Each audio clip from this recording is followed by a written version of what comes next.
evening, visitors. Welcome to the Australian War Memorial's Last Post ceremony, which commemorates the 50th anniversary of the Australian Army Band Corps. My name is Sharon Bown, and joining us today from the Australian Army is Warrant Officer Class 1 Paul Davies. From Federation, Australian military units have had bands, often unofficial and part-time, consisting of musicians drawn from the ranks. These bands were of varying standards and duties, such as stretcher bearing took up much of their time in war years. With the formation of the Australian Regular Army, a brass band was raised in each of the 5 major commands: Northern, Eastern, Southern, Central, and Western commands. Progressively, authority was given for the raising of various unit and corps bands around the country, and by 1955, there were over 12 Australian Regular Army bands. In 1964, the Royal Military College Band became the first band to change from a brass band to a military band, with the addition of woodwind instruments. Subsequently, the other bands soon followed. The Australian Army Band Corps was formed on the 2nd of August 1968 and consisted of 12 bands, a school of music, an instructional element, and a directorate. This brought the total strength to 489 musicians. There have been more changes to the structure of the Corps since 1968, but today the role of the Australian Army Band Corps is to provide musical support, promote the public image and the operational effectiveness of the Australian Army. Shortly, we will hear the story of Sergeant William Arthur Gullidge, who served with the 2nd 22nd Infantry Battalion Band during the Second World War. We warmly acknowledge the family of Sergeant Gullidge, particularly his daughter Judith, who are watching the ceremony online. We are honoured to acknowledge Sergeant Johnson Bahari, VC, his wife, Mrs. Melissa Bahari, and their family. Thank you for visiting the Australian War Memorial, and thank you for the service and sacrifice that you have provided. Brigadier Andrew Harrison, Defence Attaché, British High Commission. Lieutenant Colonel David Hiscock, representing the Head of Corps, Australian Army Band Corps. Lieutenant Colonel Gordon Lambie, President of the Australian Army Band Corps Association, and members of the Australian Army Band Corps Association. We are also honoured to acknowledge Mr. Ian Sayers, representing the President of the Papua New Guinea Association of Australia and NGVR, PNGVR, Ex-Members Association. Captain Kathy Crombie, representing the National Commander of the Salvation Army of Australia, and Major Brett Gallagher, Chief Commander of the Salvation Army Red Shield Defence Services. We warmly welcome the veterans who have served, those that continue to serve, and the families that support them. We acknowledge the members of RSL and Services Clubs Association, RSL Victoria, and RSL Queensland, who are watching the broadcast of this ceremony across Australia. During the ceremony, wreaths will be laid at the base of the pool of reflection by family, visitors, and students on behalf of the Under-15s Western Australia State Ice Hockey Team.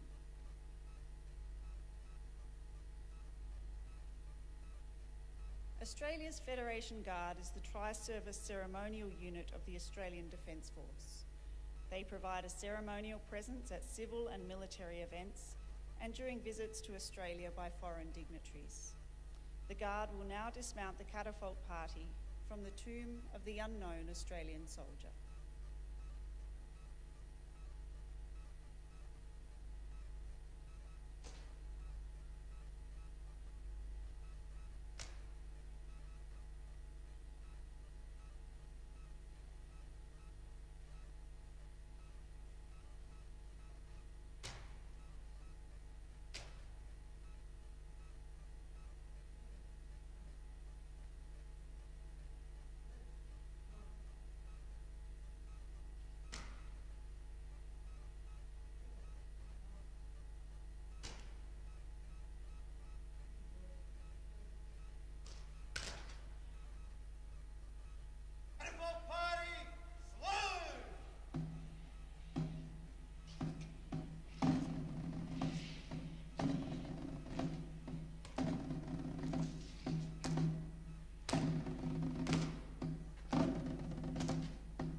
Please stand and join in singing the national anthem.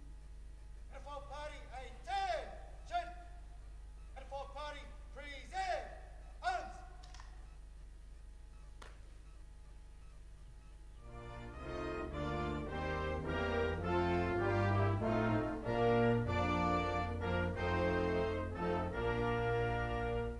Australians, oh, let us rejoice, for we are young and free.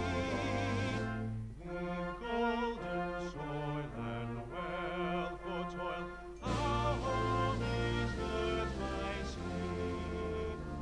Our land abounds in nature's gifts of beauty rich and rare.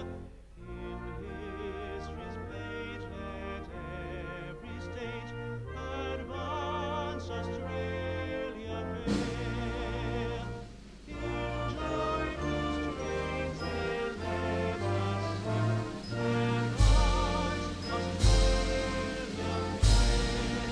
fair. And for party shoulder! Arms!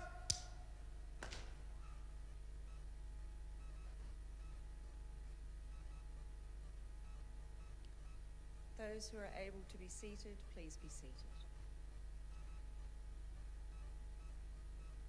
The Australian War Memorial was the vision of Charles Bean, Australia's First World War official historian.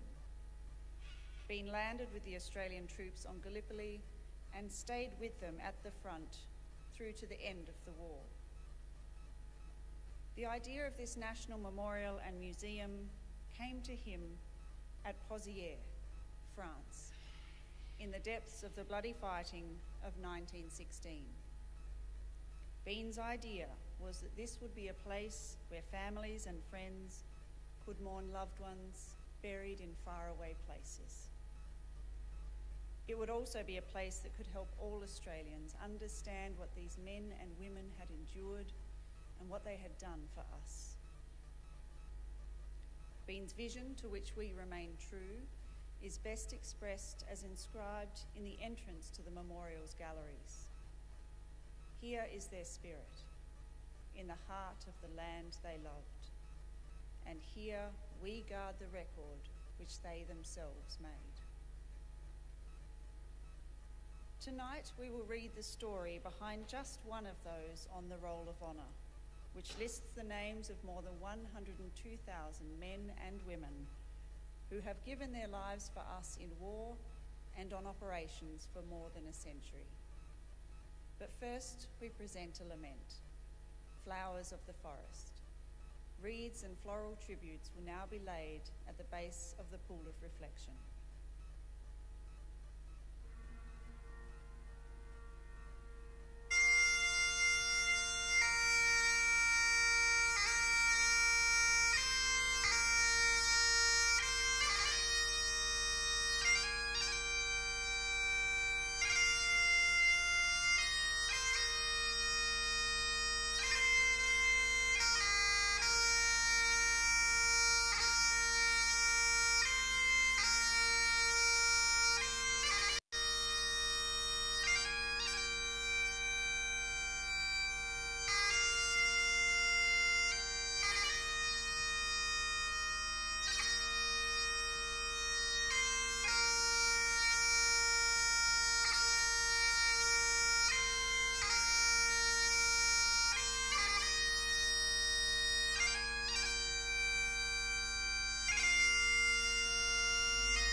Known by his middle name of Arthur William Gullidge, he was born on the 9th of April in 1909, the only child of George and Frances Gullidge. William's father died in a mining accident at the South Blocks mine at Broken Hill in 1911, when William was only 2 years old. His mother returned to Tasmania, where she had been born, before moving to Perth and finally settling in Melbourne. As a young boy, William Gullidge became an ardent Christian and developed a lifelong passion for music. Rapidly developing into an accomplished conductor and composer, he had his first work published at the age of 17. He was the winner of 2 ABC national music competitions, 2 international competitions for composers of music for brass, and was the publisher of the Regal Brass Band Journal. For a time, he was the bandmaster at Collingwood, one of Melbourne's largest Salvation Army bands. While pursuing his passion for music and religion, in 1935 he married Mavis Anderson at Northcote Church of Christ. When the Second World War was declared, Gullidge felt a responsibility to play a part in Australia's defence. As a Christian, however, he thought that a non-combat role would be appropriate. In July 1940, he and 25 other Salvation Army members from as far away as Sydney and Hobart marched to the Royal Park Military Depot in Melbourne and enlisted as a group. Major Harry Shugg was in charge of recruiting battalion bands and assigned the group to the 2nd 22nd Battalion, which had just been formed at Victoria Barracks. Shortly after being raised, the 2nd 22nd began training, and in September, the battalion marched 235 kilometres to Bonegilla. Here, it undertook further training before being sent to Sydney in April 1941 to begin the move to New Britain. There it was to form part of a garrison force being established in response to the concerns about the possibility of war with Japan in the Pacific. Gullidge was commissioned to write a collection of band music for use on ceremonial occasions. Mavis would buy the latest sheet music and send it to him so he could rearrange it as a band march, which explains how the 2nd 22nd were marching to "We're Off to See the Wizard, the Wonderful Wizard of Oz" not long after the movie opened. The 2nd 22nd arrived at Rabaul, the administrative centre of New Britain, in April. Here, it became part of Lark Force, along with the local unit of the New Guinea Volunteer Rifles, the Coastal Defence and Anti-Aircraft Batteries, and elements of the 2nd 10th Field Ambulance and 17th Anti-Tank Battery. Despite being ill-equipped to withstand an enemy attack, the 2nd 22nd began constructing defences and training for operations in a tropical environment. They were soon joined by No. 24 Squadron in early December 1941, after Japanese forces attacked Pearl Harbor and Malay, launching the Pacific War. Japanese bombing of New Britain began in early January 1942 and increased in intensity. Within 3 weeks, 24 Squadron was virtually destroyed and its remaining aircraft were withdrawn. With no use for airstrips, they were destroyed and Lark Force withdrew from Rabaul, waiting on the western shores of Blanche Bay for the inevitable Japanese landings. These began in the early hours of the next day. By 9 a.m. that morning, in the face of communication failures and overwhelming Japanese strength, the Australian defence had lost cohesion and Colonel Scanlon ordered a withdrawal on the basis of every man for himself. Unprepared for retreat, chaos ensued and Lark Force disintegrated. Over the following days, groups ranging from company strength down to pairs and individuals sought escape along the north and south coasts. Some found small boats and escaped. Others were picked up by larger vessels operating from New Guinea. Around 400 members of Lark Force made it to Australia. About 160 Australians captured by the Japanese while trying to escape were massacred at Toll Plantation. Another 836 were interned as prisoners of war. Early in the morning of the 22nd of June 1942, members of the 2nd 22nd Battalion, including Gullidge, and civilian prisoners captured in New Britain, were ordered to board the Montevideo Maru. The ship sailed unescorted for Hainan Island, keeping to the east of the Philippines in an effort to avoid Allied submarines. 8 days into the voyage, the Montevideo Maru was spotted by the American submarine USS Sturgeon, which manoeuvred into a position to fire 4 stern torpedoes. Survivors from the Japanese crew reported 2 torpedoes striking the vessel, followed by an explosion in the oil tank in the aft hold. The ship sank in as little as 11 minutes. Although the Japanese crew was ordered to abandon ship, it does not appear they made any attempt to assist the prisoners to do likewise. The ship's lifeboats were launched, but all capsized and one suffered severe damage.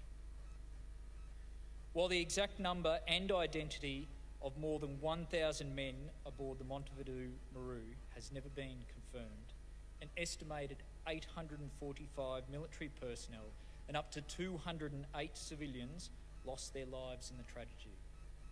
Among the dead was William Gullidge. He was 33. His name is listed on the roll of honour to my left, among almost 40,000 Australians who died while serving in the Second World War. He is suspected to be in the photograph displayed today beside the pool of reflection. This is but one of many stories of service and sacrifice told here at the Australian War Memorial. We now remember Sergeant William Arthur Gullidge, who gave his life for us, for our freedoms, and in the hope of a better world.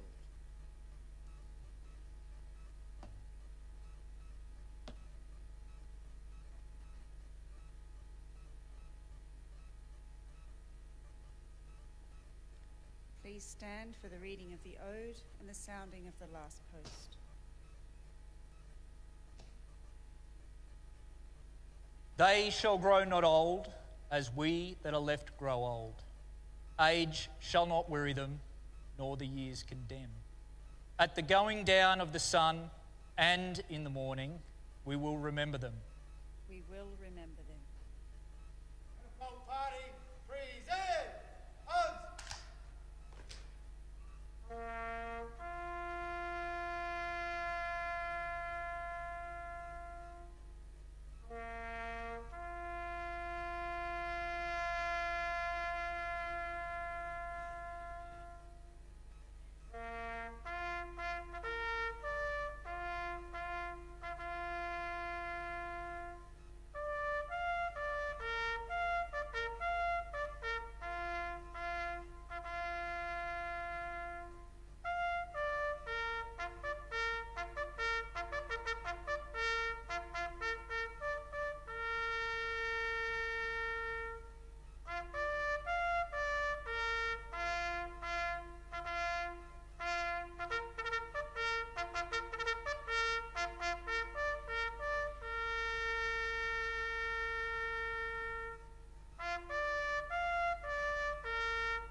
Lest we forget.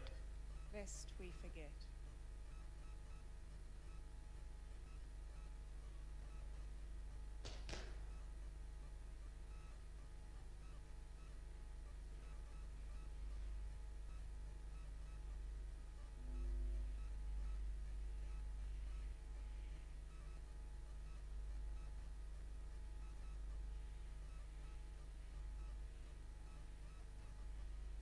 Catapult party, outwards, turn!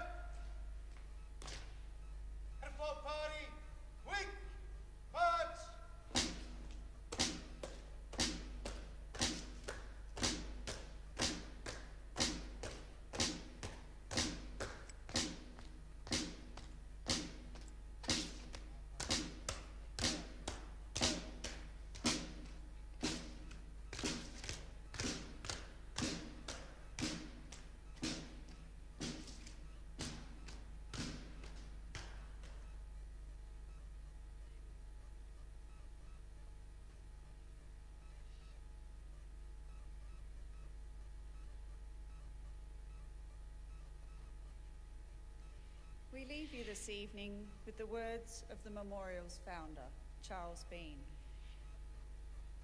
Many a man lying out there at Pozières or in the low scrub at Gallipoli, with his poor, tired senses barely working through the fever of his brain, has thought in his last moments, well, it's over.